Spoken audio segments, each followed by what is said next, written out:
Voici une équation logarithmique. ln de x moins 4 égale ln de 2x moins 7 moins ln de x moins 2. Voilà, c'est une équation logarithmique.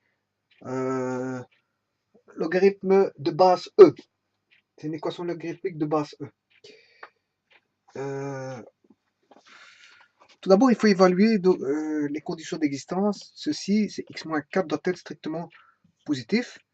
2x moins 7 doit être strictement positif. Et x moins 2 doit être strictement positif. Ici, ce qui veut dire que x doit être plus grand que 4. Là, 2x plus grand que 7, ce qui veut dire que x plus grand que 7 demi. Et celui-là, x plus grand que 2. Mais, donc, si je vais réécrire ceci, mettre ça sous forme d'un dessin, sur un axe, le 0 il est là, le 4, 7 demi ça fait environ, ça fait 3,5, 7 divisé par 2 c'est 3,5, voilà, 7 demi, le 4 il est là, et le 2 il est là. Le premier ici doit être plus grand, strictement plus grand que 4. 4 non compris. Donc, c'est toutes les valeurs situées à droite de 4. Voilà, toutes les valeurs qu'on peut prendre. Ici, c'est toutes les valeurs qu'on voit au-dessus de 3,5. Les valeurs sont par là. Voilà. Et celui-ci, c'est toutes les valeurs supérieures à 2. 2 non compris.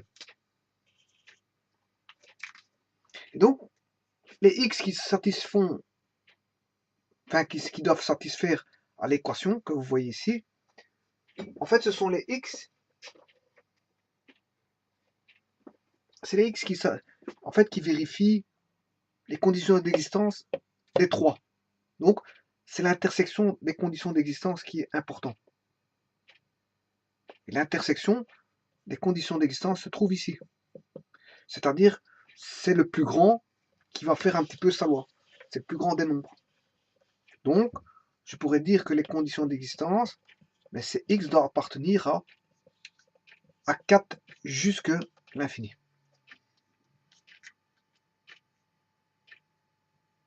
Enfin, jusque, ça veut rien dire jusque. C'est une aberration, mais je le dis toujours, mais c'est de 4 jusque. Enfin, et alors, tous les nombres indéfiniment au-delà de 4 qui peuvent être solution de l'équation. Maintenant, on va vérifier quelle est exactement la valeur de x qui vérifie cette équation. Et s'il est en dehors de ce domaine-là, ben, on ne le prend pas. S'il est dans le domaine, on le prendra.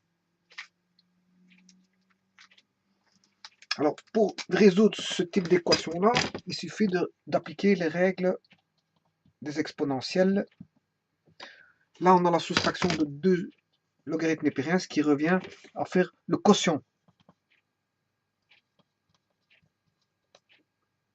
Voilà, le quotient, x-2.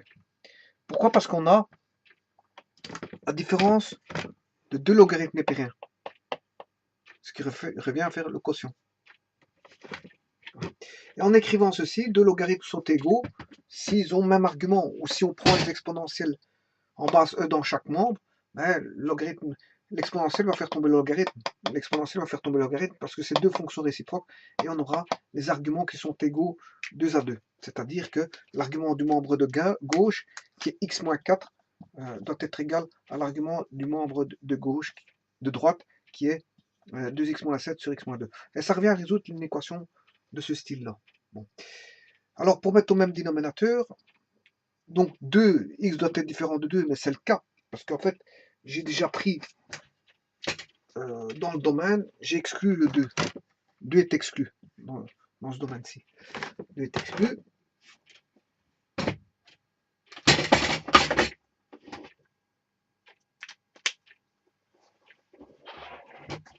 Le 2 est exclu. Bon, c'est une fraction, hein. C'est une fraction algébrique, c'est-à-dire avec des lettres.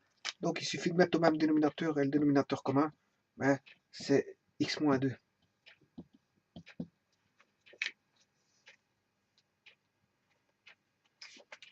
Donc là, à ce niveau-là, je peux simplifier parce qu'ils sont au même dénominateur. Et donc il va rester 2x moins 7 sur x moins 2 fois x moins 4. Ce qui veut dire que j'ai, si je distribue du carré, x carré moins 4x moins 2x plus 8 est égal à 2x moins 7, x carré moins 4x moins 2x qui fait moins 6x, moins 6x, moins 2x, puisqu'il y a encore moins 2x dans le membre de droite, plus 8, moins 7, égale à 0. On a une équation de second degré.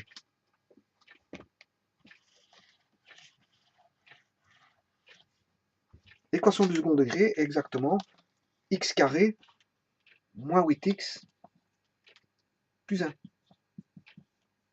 égale 0.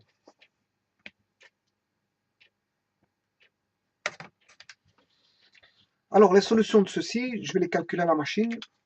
Il suffit que je tape. J'ai déjà dit, je suis plus au stade de calculer les solutions de l'équation du second degré manuellement, parce qu'en fait, je l'ai fait au départ pour montrer, mais dès le moment où ça devient, vous savez le faire, vous pouvez le faire en automatique, c'est-à-dire via la machine à calculer. Et via la Casio ici, FX50+, il suffit de faire, bon, formula, il vous demande formula avec cette touche-ci, il vous demande le numéro, ben, je sais bien que c'est le numéro 1, voilà, et là il me demande ABC, hein, voilà. Voilà. Je vais recommencer, donc le A c'est 1, le B c'est moins 8, et le C c'est 1. Il suffit d'introduire les bonnes valeurs.